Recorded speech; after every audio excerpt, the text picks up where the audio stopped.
please explain what club deals are and why are we seeing them? Well, in private equity, club deals are similar to the syndicate deals in venture capital. In essence, several private equity houses get together and they make a collective investment into the same target company. The reasons for them are manifold. Sometimes different private equity houses can pool their expertise, so they can kind of combine their strengths and networks to maximize value creation on one particular transaction. Sometimes they frankly also group together because only collectively they'll be able to put down the required capital to, for instance, acquire a very large company. Okay, so are you then also able to comment on the performance of club deals and whether this represents a good source of performance for the limited partners and private equity houses? Well, we looked at the club deal phenomenon, and club deals were very prominent in the press in recent years, especially many of the very large transactions before the crisis were done as club deal investments. It's important to keep in mind, however, that this is by no means a new phenomenon. Club deals have been almost as old as private equity, and we were able to study 10,000 US investments which involved either a club deal or a single private equity investor.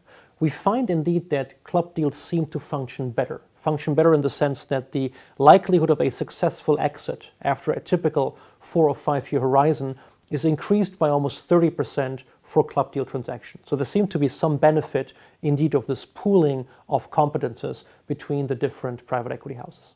Well, this sounds all very good and well, but are there any issues surrounding actually executing those club deals?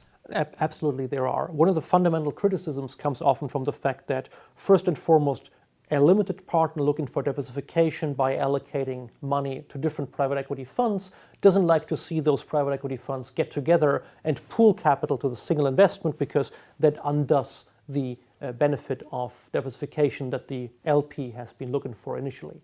The other big criticism comes from the fact that possibly not all the participating private equity firms in that club have the exact same interests at a given point of time. You can imagine, for example, the investments made out of different funds which come to the end of their life at different stages in time, and so there's pressure to exit from one club deal member and not from the other. Even more fundamentally, just as the old saying of too many cooks destroying the meal, you may have the case where the competences of private equity houses are not beneficially combined in the best way, but that the ego of private equity houses kind of get in the way of decision making and some of the club deal transactions. These possible difficulties explain that not all club deals are successful.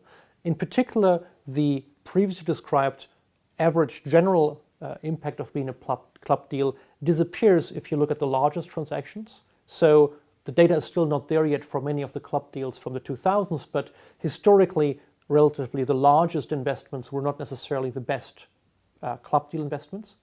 And interestingly also, it seems to be that certain type of companies and certain type of moments in time are particularly suited for club deal activity. For instance, we see that those transactions that happen in relatively difficult economic times benefit most from club deal investors, because there the combined expertise is most valuable to guide those companies through difficult times. We also see some variation across different industries. For instance, in the high-tech environment, club deals don't always function well, supposedly because the decision-making process with more than one equity investor is just slower and more complex. And so in the volatile environments in which high-tech companies operate, the club deals do not seem to be the ideal solution.